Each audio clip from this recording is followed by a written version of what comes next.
राहुल गांधी की दिन रात चलने वाली भारत जोड़ो यात्रा 21 दिसंबर सुबह 6 बजे हरियाणा के अंदर प्रवेश करने जा रही है।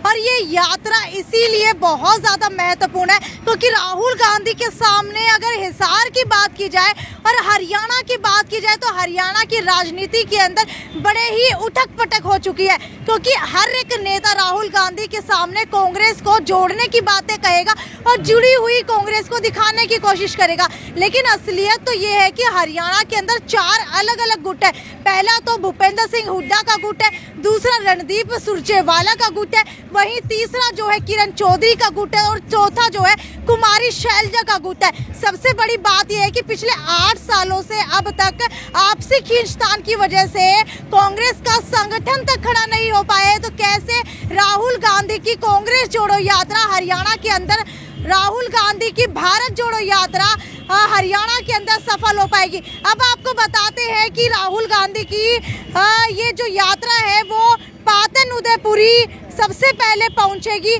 साथ ही साथ जो है कड़ाके की ठंड के अंदर राहुल गांधी हरियाणा में एंट्री करने के बाद 30 मिनट तक पब्लिक मीटिंग करेंगे और 10 मिनट के लिए लोगों को संबोधित करेंगे। भारत जोड़ो यात्रा का हरियाणा के अंदर रूट रहेगा झीरका, फिरोजपुर, अकेड़ा, महेंद्रगढ़, उसके बाद घासेड़ा, मेवात, सोहाना, गुरुग्राम, निमोद, रेवाड़ी, पाली गांव, फरीदाबाद, बड़कल चौक, फरीदाबाद, राजघाट, दिल्ली के अंदर।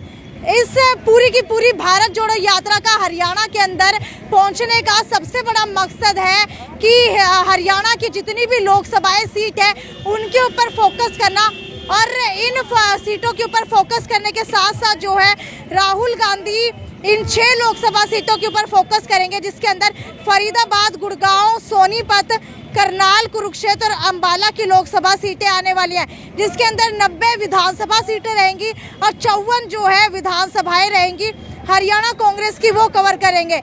हरियाणा में 105वें दिन ये यात्रा प्रवेश करने वाली है और मेवात के अंदर इस यात्रा का प्रवेश करने का सबसे बड़ा महत्वपूर्ण बात इसीलिए क्योंकि गांधी जी ने भी मेवात के अंदर 19 दिसंबर को कदम रखा था और जो पाकिस्तानी मुसलमान थे वो पाकिस्तान जा रहे थे, उनको जो है रोका था भारत के अंदर। इसीलिए राहुल गांधी मेवात जो है सबसे पहले पहुंचेंगे और उसके बाद ही ये यात्रा आगे के लिए चालू रहेगी। अब देखने वाली बात ये है कि हरियाणा के अंदर राहुल गांधी की भारत जोड़ो यात्रा कितना जो है फायदा पहुंचा पाती है और क्या हरियाणा के अंदर भारत जोड़ो यात्रा से पहले कांग्रेस जुड़ पाती है, नहीं जुड़ पाती है। इसी को लेकर के आगे की जानकारी लेते हैं। हमारे साथ प्रोफेसर संपत सिंह मौजूद है। हमारी पार्टी के आदरणीय राष्ट्रीय नेता राहुल गांधी जी के भारत जोड़ो पैदल यात्रा में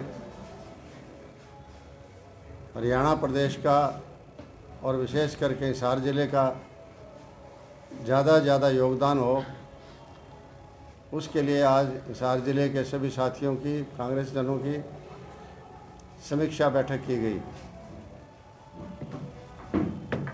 और सभी में बड़ा उत्साह के साथ जो है, जोश के साथ जो है सभी ने अपने अपने राय भी दी, सुझाव भी दिए और जाने की तैयारियां भी बताई। ज़िले से कम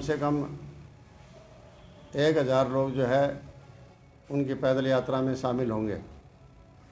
हरियाणा में 21 तारीख को सुबह 6 बजे पाटन उदयपुरी, जगह का नाम है पाटन उदयपुरी,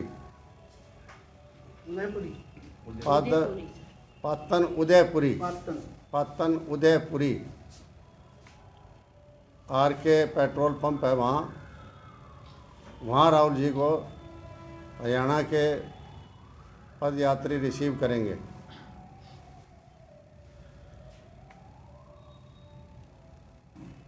हम देख रहे हैं कि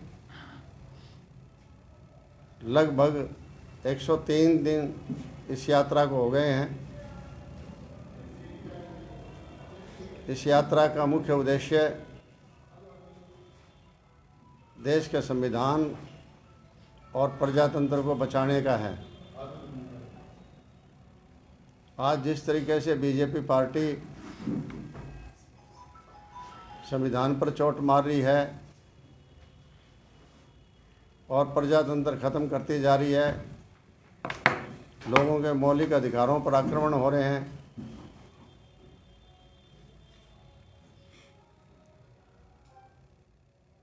उनको बचाने के लिए राहुल जी ने एक बहुत ही संघर्ष का कदम उठाया है।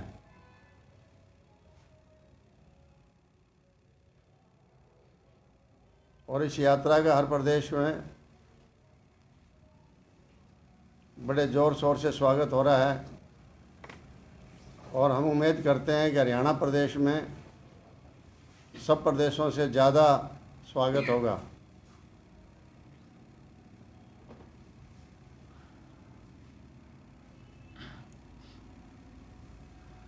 बीजेपी पार्टी प्रजातंत्र और संविधान के साथ साथ आपसी भाईचारे को भी तोड़ने का काम कर रही है। इस यात्रा से आपसी भाईचारा भी मजबूत होगा।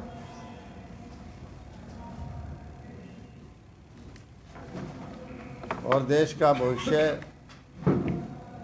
इस संघर्ष के बाद बहुत ही सुंदर और उज्जवल होगा।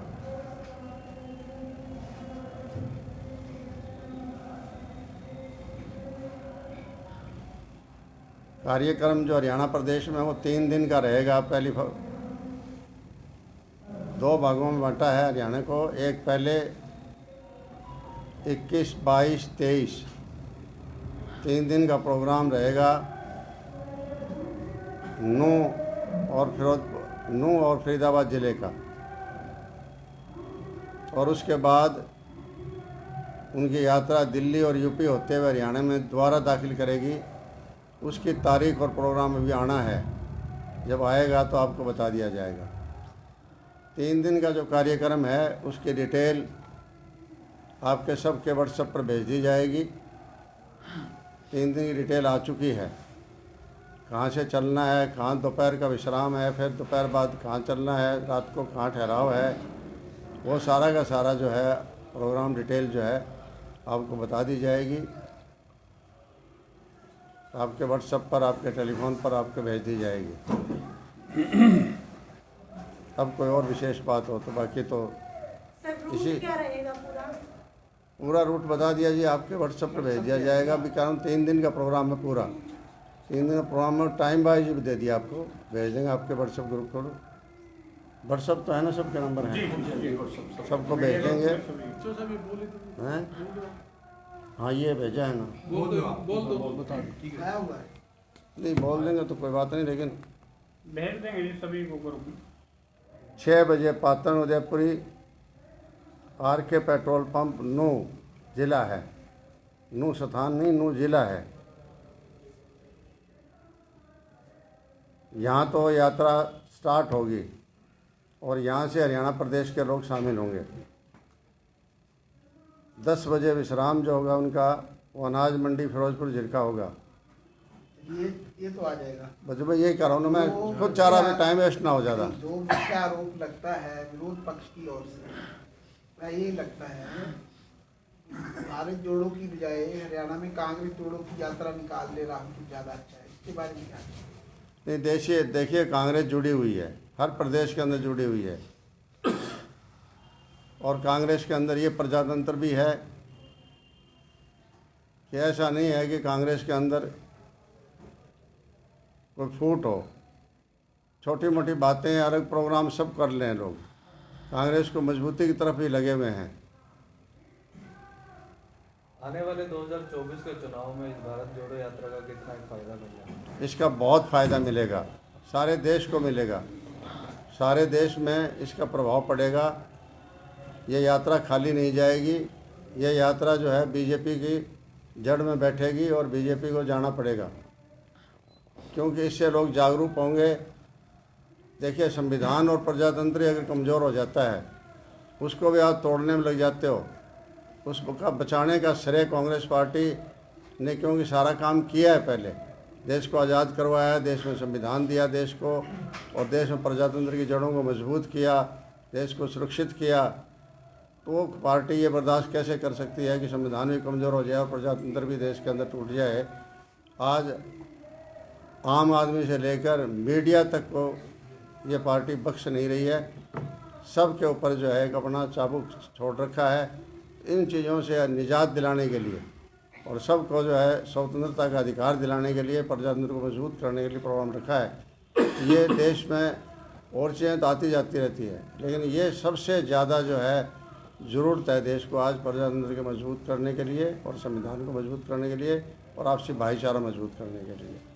संपत जी, बीजेपी के नेता अक्सर कहते हैं कि भारत जोड़ो से बजाय अगर ये कांग्रेस जोड़ो यात्रा हो तो क्या है? नहीं, वो उनकी अपनी टिप्पणियां हैं, वो करे पहले अपनी बीजेपी को और पहले अपने जोड़ लें, आप खुद को जोड़ें, पहले वो खुद को जोड़ें, अपने घर को जोड़ लें।